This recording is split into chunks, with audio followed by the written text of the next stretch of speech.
হ্যাঁ, এখতিয়ার উদ্দিন মোহাম্মদ বিন বখতিয়ার খলজি, সংক্ষেপে বখতিয়ার খলজি, ছিলেন বাংলার প্রথম মুসলিম শাসক, যিনি ১২০৪ সালে সেন বংশের রাজা লক্ষণ সেনকে পরাজিত করে বাংলা ও বিহারে মুসলিম শাসনের সূচনা করেন এবং লখনৌতি বা গৌড় নামে রাজধানী স্থাপন করেন, যা বাংলায় মুসলিম শাসন ও ইসলামের প্রসারের ভিত্তি স্থাপন করে।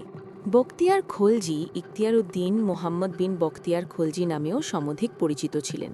তিনি ঘুরির একজন তুর্কি আফগান সেনাপতি এবং প্রাথমিক দিল্লি সালতানাতের সেনাপতি ছিলেন এবং তিনিই প্রথম মুসলিম হিসেবে বাংলা এবং বিহারের কিছু অংশ জয় করেছিলেন। তিনি বাংলার খলজি রাজবংশের প্রতিষ্ঠাতা, যা ১২০৩ থেকে ১২২৭ খ্রিস্টাব্দের মধ্যে অল্প সময়ের জন্য বাংলা শাসন করেছিলেন। খলজির ভারতবর্ষে আক্রমণগুলো ১১৯৭ খ্রিস্টাব্দ থেকে ১২০৬ খ্রিস্টাব্দ পর্যন্ত ঘটে। এই আক্রমণগুলোর ফলে প্রচুর সন্ন্যাসী পালিয়ে যান। এতে উত্তর ভারতের ঐতিহ্যবাহী বৌদ্ধ উচ্চশিক্ষার প্রতিষ্ঠানগুলো ক্ষতিগ্রস্ত হয়।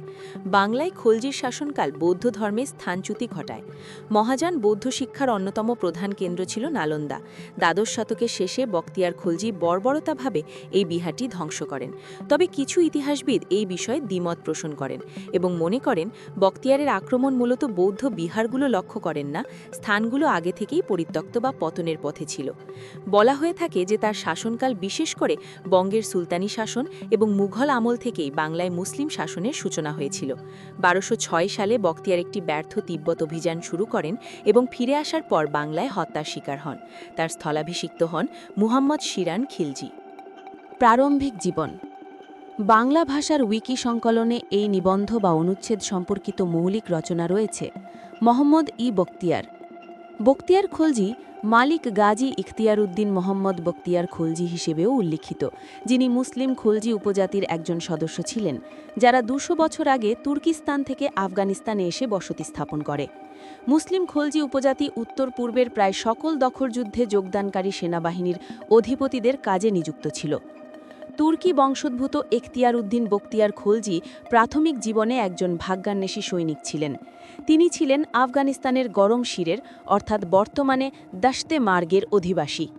তার বাল্যজীবন সম্বন্ধে বিশেষ কিছু জানা যায় না, তবে মনে করা হয় দারিদ্র্যের পীড়নে তিনি স্বদেশ ত্যাগ করেন এবং নিজের কর্মশক্তির উপর নির্ভর করে অন্যান্য অধিবাসীদের ন্যায় ভাগ্যান্বেষণে বের হন।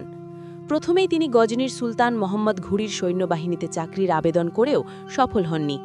গজনিতে চাকরি লাভে ব্যর্থ হয়ে তিনি দিল্লিতে কুতুবুদ্দিন আইব্যাকের দরবারে হাজির হন। এখানেও তিনি চাকরি পেতে ব্যর্থ হন। অতঃপর তিনি বদাউনে যান।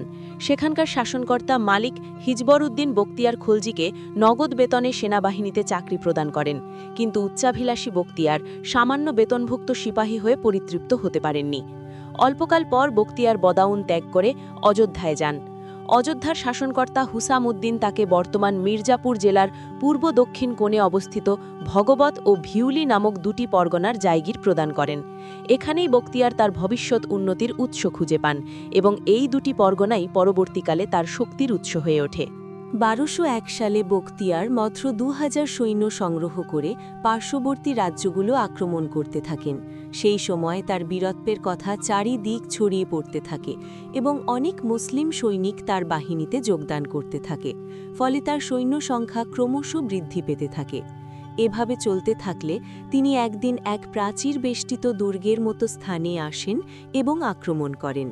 এই আক্রমণে তিনি প্রতিপক্ষের কোনো বাধার সম্মুখীন হননি। দুর্গ জয়ের পর তিনি দেখেন যে দুর্গের অধিবাসীরা প্রত্যেকেই মুণ্ডিত মস্তক এবং দুর্গটি বইপত্র দিয়ে ভরা। জিজ্ঞাসাবাদের পর তিনি জানতে পারেন যে এটি একটি বৌদ্ধ বিহার। এটি ছিল ওদন্ত বিহার বা ওদন্তপুরী বিহার। সেই সময় থেকেই মুসলমানরা জায়গাটিকে বিহার বা বিহার শরীফ নামে ডাকে।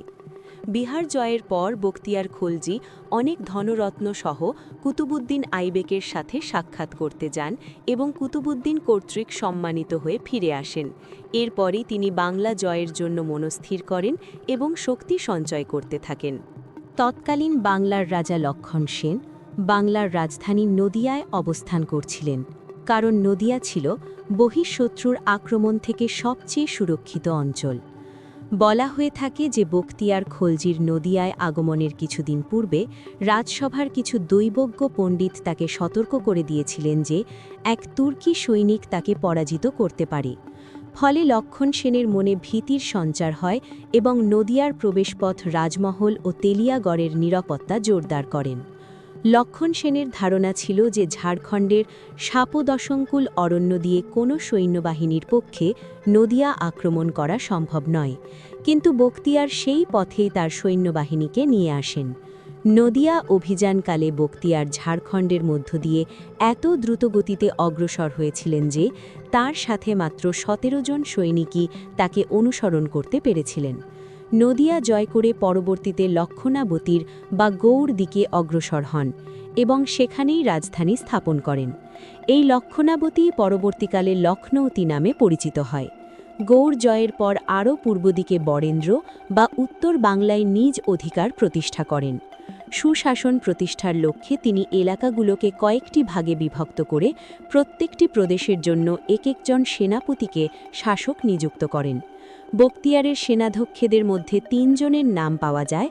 এদের মধ্যে অন্যতম ছিলেন আলী মর্দান খলজি বরশৌলে, হুসামউদ্দিন ইয়োজ খলজি গঙ্গোত্রীর শাসনকর্তা নিযুক্ত হন। বখতিয়ারের রাজ্য পূর্বে তিস্তা নদী ও করতোয়া নদী, দক্ষিণে পদ্মা নদী, উত্তরে দিনাজপুর জেলার দেবকোট হয়ে রংপুর শহর পর্যন্ত এবং পশ্চিমে পূর্বে অধিকৃত বিহার পর্যন্ত বিস্তৃত ছিল। যদিও বাংলাদেশের বৃহদাংশ তার রাজ্যের বাইরে ছিল। সেসব অঞ্চল দখল না করে তিনি তিব্বত আক্রমণের পরিকল্পনা করেন। তার উদ্দেশ্য ছিল তুর্কিস্তানের সাথে সরাসরি যোগাযোগ স্থাপন করা। তিব্বত আক্রমণের রাস্তা আবিষ্কারের জন্য বখতিয়ার বাংলার উত্তর পূর্বাংশের উপজাতি গোষ্ঠীর সদস্য আলী মেচকি নিয়োগ দেন। সকল প্রস্তুতি সম্পন্ন করার পর তিনি ৩ জন সেনাপতি ও প্রায় ১০,০০০ সৈন্য সামন্ত নিয়ে লখনৌতি থেকে তিব্বতের দিকে রওনা দেন। সৈন্যবাহিনী বর্ধনকোট শহরের কাছে পৌঁছলে তারা তিস্তা নদীর চেয়েও ৩ গুণ চওড়া বেগমতী নদী পার না হয়ে নদীর তীর ধরে ৩ দিনের দূরত্ব অতিক্রম করার পর একটি পাথরের সেতুর নিকটে আসেন এবং সেখানে তার ২ জন সেনাপতিকে সেতুর সুরক্ষায় রেখে সামনে অগ্রসর হন। সামনে একটি কেল্লা পড়ে। ওই কেল্লার সৈন্যদের সাথে যুদ্ধে